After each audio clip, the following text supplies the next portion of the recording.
I'm Amber. And hi, I'm Brenda, and this is the Minority Millennial Money Podcast.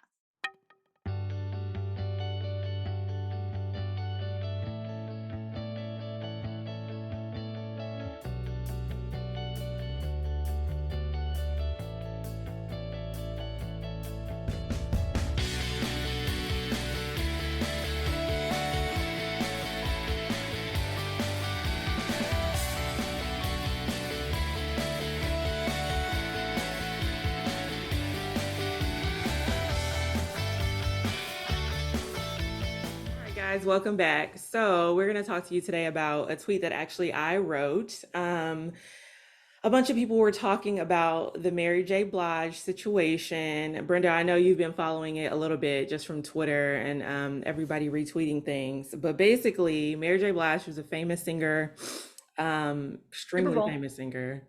What'd you say? Just in the Super Bowl. She did sing the Super Bowl. I forgot about that. I didn't watch the Super Bowl, but she's legendary, essentially. She's like one of the biggest singers, I don't know, that we have. So she was married to a guy who is actually sort of a semi-famous music producer. Definitely less famous than her. They got married. They got a prenup. He had 3 kids prior to getting into the marriage. They got a prenup. Everything was great. Of course, years later, things don't work out. He has a mistress. Him and the mistress spend all Mary's money. He takes this girl on trips with her money, takes her leased cars that are super nice. We're talking about she was living way above her means / he was using her money to live way above their means. And so she goes to get a divorce. And of course, they start arguing about alimony. Now, in the prenup, they had decided that there would be no alimony. Yeah, go ahead. Question. If you're the one that wants the divorce, it's the other person who gets alimony, or is the person who gets alimony the one who made less in the marriage? Yeah, so it has nothing to do with who files for divorce. It doesn't matter who files. It just, both people could be getting alimony, right? Like that both people could get alimony, nominal amounts. Obviously, it wouldn't make sense to do it that way. But usually it's the person who, so his argument is that Mary was providing him a very high lifestyle. And like I said before in the other episode, if you start providing somebody with a really rich or high class lifestyle, you have to keep that up. They don't get to go back and be poor the next day after the divorce is over. And so his argument was that she's providing me with this lifestyle, like everyone's argument is in these cases, and I want to continue it. Does the lifestyle include the mistress? Does he get to keep that too? Apparently. Not. You don't think it's funny? I mean, it's just crazy. Like, it's insane to me that somebody could literally contribute to the demise of the relationship and then turn around and say, well, you provided me with all this stuff, so I want to keep getting it, you know? So anyway. Reason number 538, why marriage is a bad financial idea. No, agree. And honestly, after I saw this, and this is what went viral on Twitter, not viral, but a couple people responded, was that I was like, you know what? At a certain point, you have too much money to get married. Like, this is bad. Like, she did everything right. She got a prenup. You said that. So what happened to the prenup? So basically what happened was when they signed it, he did not get his own legal counsel, probably because what they did was they went to one lawyer that she paid for. The lawyer probably said, listen, I can just draw this up for you. We don't have to do anything else. The husband probably agreed at the time. And of course, now he's saying, oh, well, I didn't understand anything. That was her lawyer. I didn't have a lawyer. I wasn't represented by counsel. I didn't know what I was signing. Yeah, that's what he claimed. He had no idea what he was signing. And so now he has a lawyer. And now he's saying he doesn't know. And of course, the courts threw it out because, again, just like I said on the other episode that we had, that can happen. If you have a situation where both people aren't represented by counsel, you have a situation where, you know, he's like, oh, well, things are different now. This is years later. And another thing of this, he started producing for her. He started being a manager for her at some point. So his argument is even greater. Because he was on her payroll? Yes. I'm losing a client and I'm losing my wife. Oh my gosh. Cry me a river. Right. So what if, I guess this is a dumb question because you can't get a prenup without a lawyer. So it's not like both people could go without a lawyer and get a prenup. They could. I mean, you can get forms from online and sign them and fill them in if you understood But it. they're not, but they are legal documents. Yeah, absolutely. You can get a prenup and file it or I'm whatever. just thinking like if I were to get a prenup, like we would both have to get a lawyer Yeah. or we both don't get a lawyer. That's good to know. I mean, if you both don't get a lawyer, you could still say, I didn't understand what I was signing. I didn't have a lawyer. Yeah, you can even say it if you did have a lawyer. You could say, well, my counsel didn't provide me with good legal counsel. Things have changed. Basically, the prenups aren't ironclad, which is what I said in our old episode, and we've seen it play out in real life now.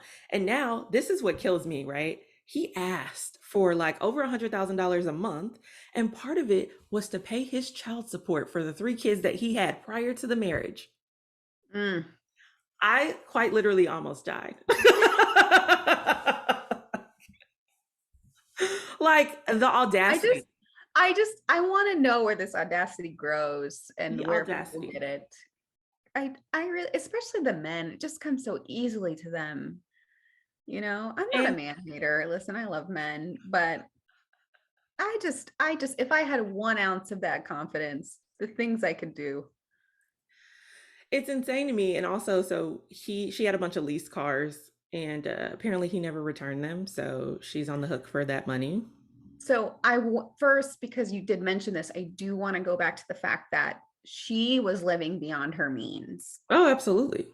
Yeah. So that was the base problem. Well, Then he was, but she claims it was because he was spending the money on it, the mistress. oh, so they were fine before he got the mistress. I mean, who knows? Probably not. Probably he was Why do spending the you, money. They were if you're, both probably if you're a millionaire, like, why are you leasing cars? all of them lease cars because they want new cars every few years. And you can get like, the greatest car ever and pay a monthly payment as opposed to buying, a car for a hundred Yeah, or I two hundred fifty guess. thousand dollars. So they all lease cars. It's a thing. So what's the resolution here? Like what's happening? She has to pay. I think the judge settled on like 30,000 a month. So at the point where they broke up, she didn't have enough money to live anymore. She couldn't pay her rent. Yeah, because what had happened was she was millions of dollars, I want to say, in debt. The judge, Million? yeah, the judge admonished her in court and said, you need to stop living above your means, which to me is like a special kind of like low where you're at court I and your know. husband has just spent all your money, is asking you to pay for his children and his child support, still probably with the mistress or several mistresses, and the judge tells you probably should stop living above your means as you're homeless. Oh, that's painful. Cringe. I mean, like, So you said you watched an interview she did? yeah, she did an interview. She's been doing a lot of press because, the Super Bowl, and she just had an album that just came out, but she recently did an interview And she with the needs to make Breakfast Club. money. Yeah.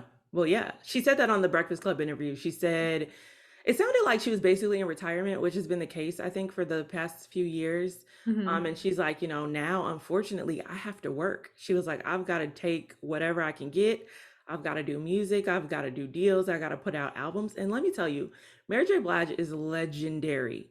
There is Mhm. no reason why she should still be working if In her she doesn't 50s? I think she's think. 51. Yeah.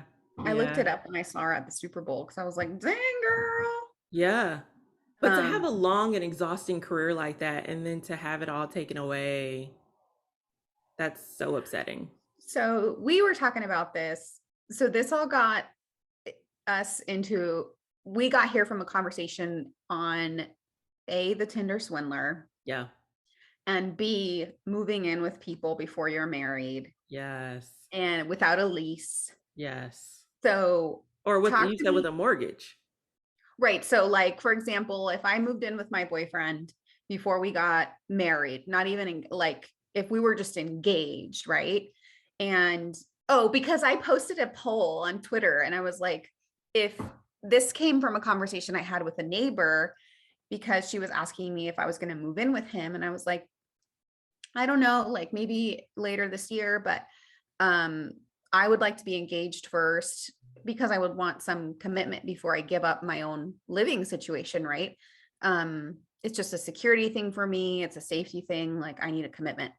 And I was like, but it would be nice to like save some money, but that wouldn't be the reason that I would do it. And she was like, "What? You're going to pay rent?" And I was like, "Yeah, I anticipated that I would." And she was like, "No, you shouldn't contribute towards his mortgage because he does have a mortgage." Um, and then I think I brought that up to you, right? Or Yeah, I yeah, we tweeted talked about it. about it, and then Twitter, you talked about it on Twitter. Yeah. And you were like, I don't know if you were the one who brought it up, but somebody said that if you move into someone's house and it's like if you rent together, then that's one thing, but if you move into someone's house who has a mortgage and you're directly contributing to the housing cost, which I don't see how you could prove that you're not if you're giving them a lump sum of money every month, Right. then you would have a right to the equity. Is that true? I mean, so have a right is a weird term, right? Like, I don't know that you would have a right, but certainly you could claim if you were to. So, are you married in this scenario or are you single in this scenario? You're not married, you just moved in. I don't think you'd have a right to the equity Oh, okay. because I think that creates a lease situation where you're Like an leasing it. unofficial lease, Basically, you would have to but you go to don't have court. lease paperwork. I don't. It's sort of a constructive lease. So there's constructive and actual. Constructive is like where it's not actual. You're on notice of it because it's happening versus like you actually having like a signed contract. It's kind of Okay. like if I were living here and my year lease ends and then my landlord never says anything and then I just pay them every month the same price. A month to month lease occurs even though we haven't discussed it. A I month to see. month lease occurs. I'm just leasing. So if Okay. you're not married, assuming you're, so it depends too if you're in a community property state and how long you've I been am. together. I am. So in some states they have this common law marriage rule where like after a certain amount of years they deem you married. And so at that point, then you have certain rights that like a spouse would have. But it depends on what state you're in. But like if you just moved in for 6 months and you were paying the more part of the mortgage or all of the mortgage and you aren't married, I can't imagine you could do anything. I mean, you could go to court and say what, like, it's not breach of contract. It's not promissory estoppel, maybe saying that someone was unjustly enriched because you paid them. But like, I don't think you have any basis to sue them. A Mm, small claims court. I mean, I don't know what you would. I don't think you'd be entitled to anything at that point. okay. Um, I'll have to let him know because he was freaking out. I think the issue comes in with the other scenario that we were talking about the other day, where a couple does not get married and then they go buy a house together. Get a mortgage together. Yeah, that's That's super. big. No, no, no, no, no, no, no. It's super concerning because I love that. I love that super concerning is like your euphemism for like so effing stupid. it's like lawyer speak, right? Like Like, oh, that is super concerning. concerning. This concerns me. Your actions cause me concern.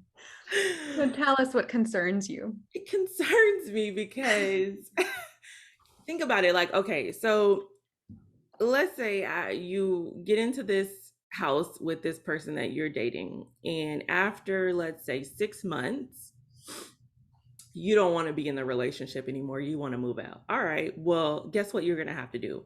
You're going to have your person refinance and put it under their name If they can afford it. if they can afford it.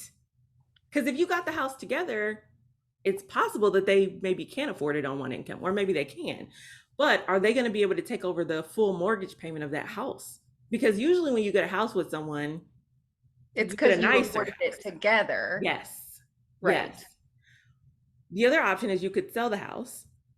However, that could take months to sell a house. I was in that situation. I'm selling my house. I had moved out of Springfield, moved back up to the Chicago area. It took me like, I think, over a year to sell my house.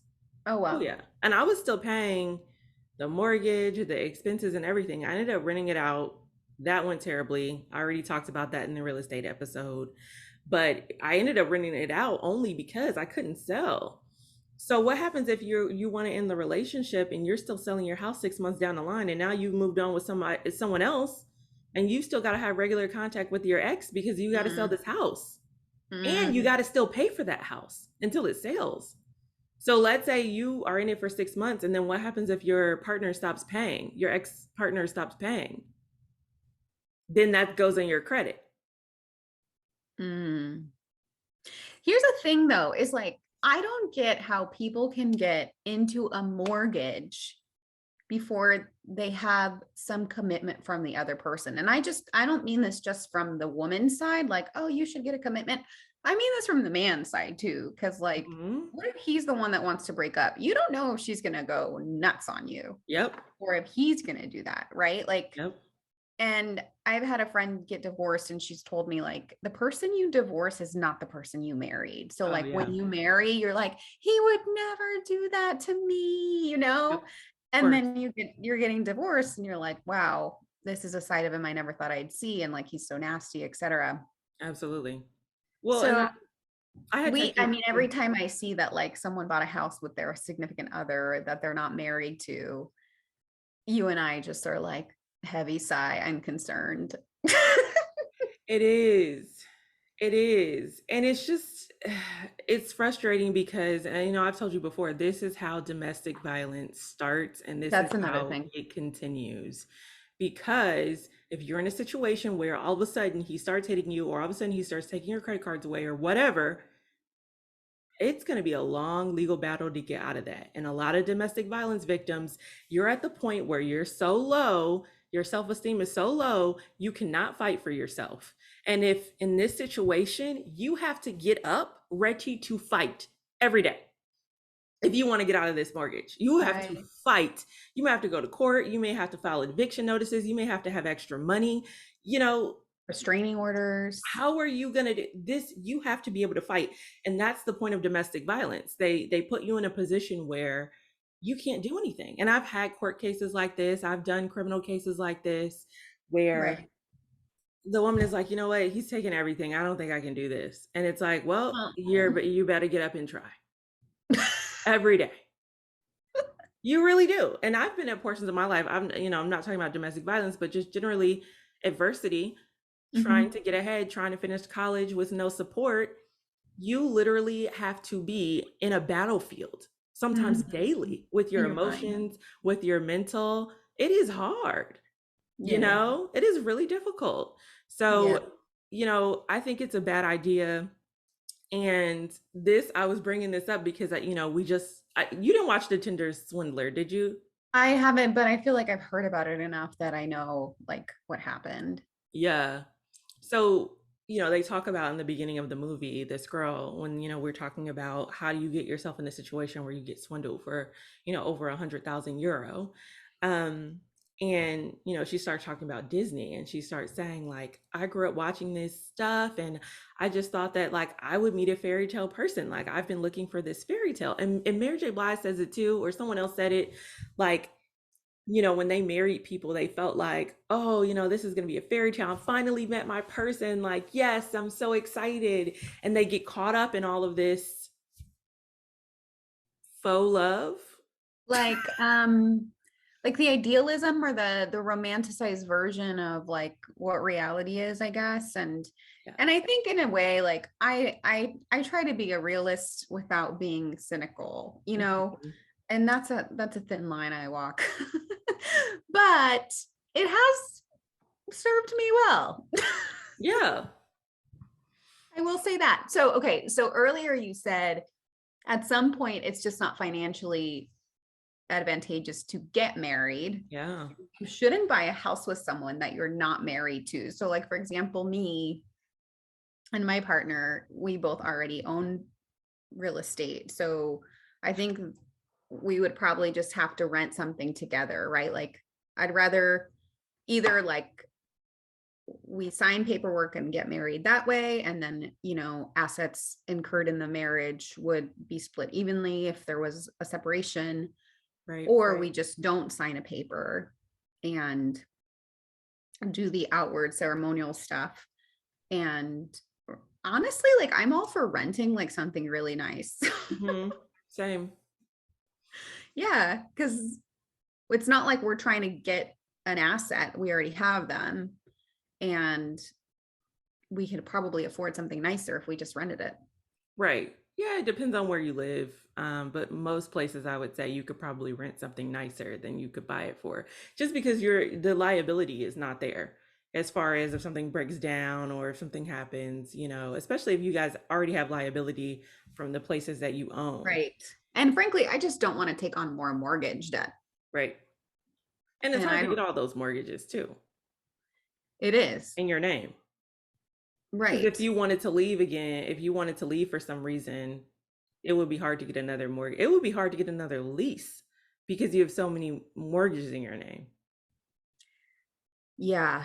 I don't want to think about it, but I think that's overall like good advice, like if you're not willing to sign a marriage certificate, don't sign a mortgage. Right. Right. Um, I think that's But the bottom line, right? you And just get brought up make too go ahead. the Mary J situation. Like, what is the solution? I think one solution is not to ever get married, unfortunately. And I saw something on Twitter that said like Oprah understood the assignment, and I totally understand that now because she definitely understood the assignment. You could just live with somebody for basically ever. If you have a ceremony for your family if you want. No Oprah one is goals.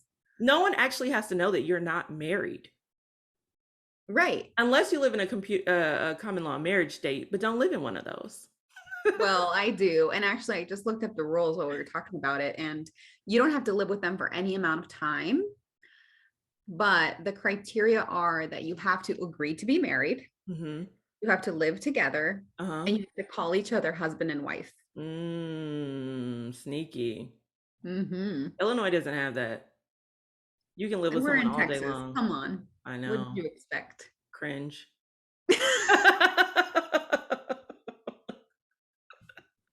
Thanks. No, I mean, like, honestly, that's looking like the best move.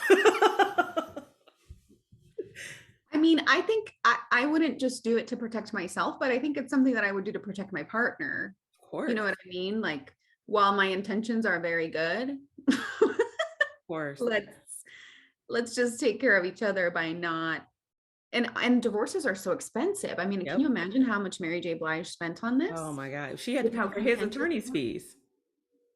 Yeah, she had to pay for his attorney's fees and hers. Stop it. Yeah, they ordered that. Hmm. I mean, it's insane.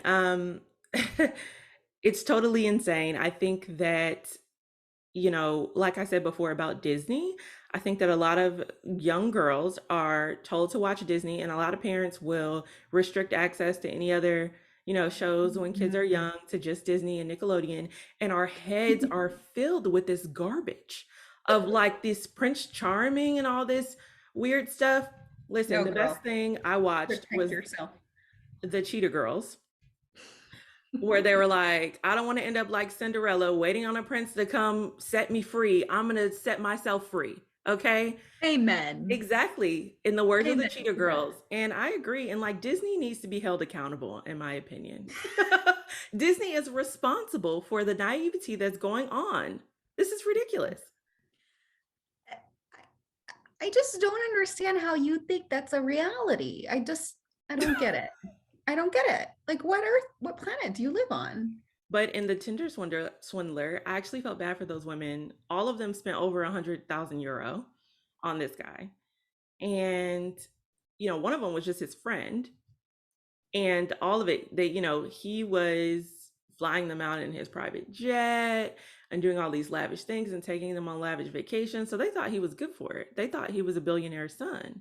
And so when he was like, my enemies are after me, I need money. My security guard has been stabbed. Like, I need you to send me this money right now. My accounts are frozen. They genuinely thought, oh my God, he's taking me on a private jet. He's done all this thing for me. Of course I have to do this, and they gave him all this money. And, Girl, again, just learn how to take a private jet ride and not owe anything back.